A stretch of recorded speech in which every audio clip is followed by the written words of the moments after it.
All right, welcome back to Tailgater Sports. I'm Eddie Fury here with the Thumb Sports Writers Association. With me right now, Paul Adams of the Huron Daily Tribune, Chad Wingert of the Tuscola County Advertiser. And on this secretive date, we had our Thumb Sports Writers Association First Team Girls and Boys collection with photos and handing off the Player of the Year awards and announcing who our six Player of the Year awards also. We'll start with girls first, as we can cut this up.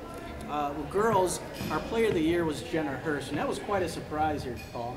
It was a surprise if you look at the beginning of the year, but if you look at the overall stats, like I said when I handed out the award, there had only been one other unanimous selection in all the years that we've been doing this, and it was a pretty easy selection this year. So it was a surprise that maybe at the beginning of the year, probably nobody would have predicted that Jenna Hurst won.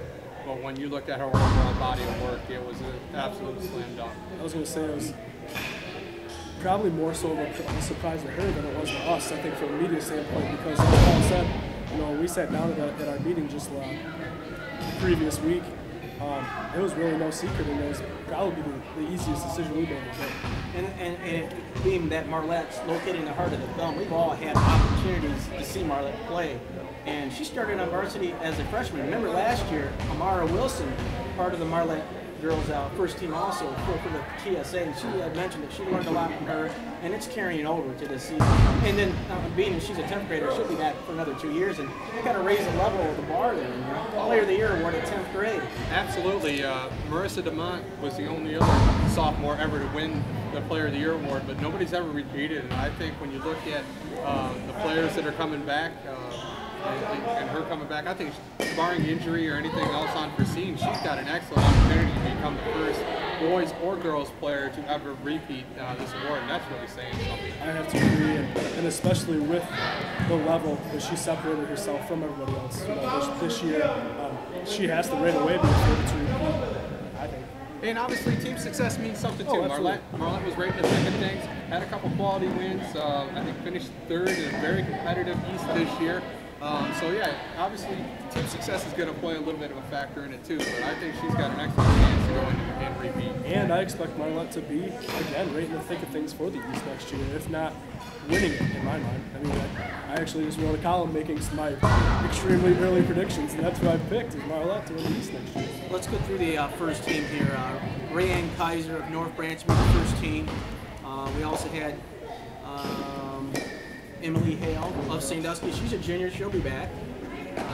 Also, Tori Kraft, a junior of Harbor Beach. She'll be back. Part of the first team. Jenna Hurst, we had just mentioned. She made the first team, and of course, Player of the Year. Taylor Comet, a senior from the Elkton Pigeon Bayport Lady Lakers, will be graduating, and Sarah Speakerman, a senior. I'll tell you what, a couple of those girls, especially those juniors, and Jenna Hurst is a 10th grader, those girls could be back next year as a first team. Oh, there's absolutely no reason to believe that the juniors and Jenna Hurst is coming back as a junior. She's not going to, they're all not going to be back on this team, barring any injury. I know Tori Kraft actually has an injury. She tore her ACL at the end of the year. I talked to her, she said she's going to gut it out through AAU, and then get the surgery and try to get herself ready for the next season. So hopefully she's going to be ready to go. So she's going to play a whole AAU in the spring on a torn ACL. We mentioned some of the people that were, Jenna was a little more shell-shocked because she got the award. Talking about Emily Hale, really, I mean, she was one that kind of just was blinded by the light, I guess you would say. Didn't really, I guess, expect to be in this kind of position, especially with the team that she was surrounded with and her success, and being only a junior. So. Also, we have a six-woman Player of the Year, and that was Samantha Gearman of Brown City. She could have been part of the first team, but she came off the bench a lot of the times. Usually, you know, like the sixth player to come off the bench in a lot of the games, and that was a kind of a designed way of head coach Cindy Burton. But if she starts, I think she's only a junior this year. Also, if she starts next year.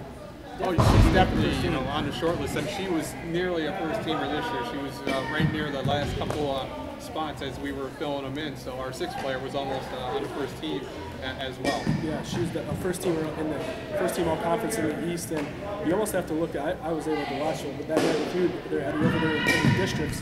Just her come off the bench and the impact that she had for her team, and I really almost have to compare her to like a Draymond Green, for example, in Michigan State. What happened with them last year? Izzo chose to bring him off the bench for the spark that he gave their offense when he came off the bench. And now this year he's starting, obviously. So again, just kind of a spark plug factor there with him off the bench.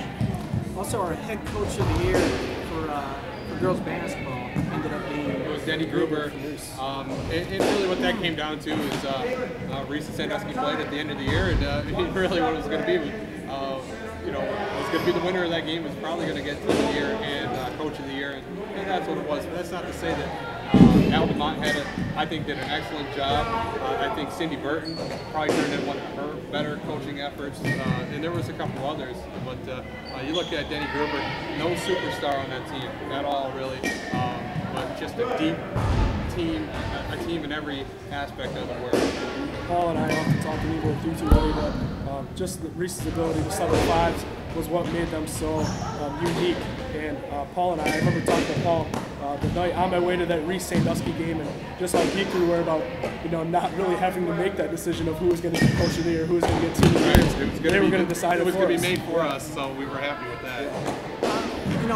Definitely the first teamer was easy to choose, was player of the year, Jenna Hurst, but overall, in both boys and girls, it was really tough to come down with our first team here. It was so evenly distributed talent-wise. A lot of really, really good basketball players in the club this year. We had some difficult decisions.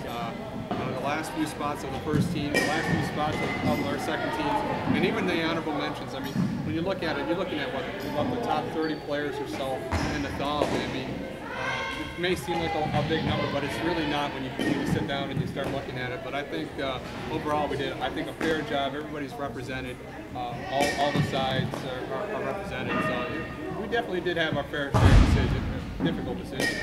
And as you mentioned there, Paul, a lot of the discrepancy, a lot of the determining just second team and honorable mention, I think, was probably our toughest thing. And the phrase came up a few times, and no discredit to the guys who were named honorable mention and second team, but it was really first team and the other guys. Yeah. Because it was such a huge, talented spread of people that were on that honorable mention list. Usually there's a really big drop off from your second team to your honorable mention, but really the second team is just the honorable mention is just a big second team, right. really. Oh, That's what it is. That's why the second team for us is really, both boys and girls, it's such a difficult decision. I think first team the first team was kind of separated themselves, but after that we had some difficult decisions. But I think overall it was very even, fair teams, and it's always a fun process. I enjoy that.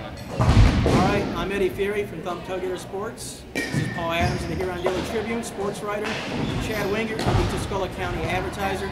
Pick up their respective publications to get more in-depth coverage of our first team high school girls basketball team of the Thumb Sports Writers Association.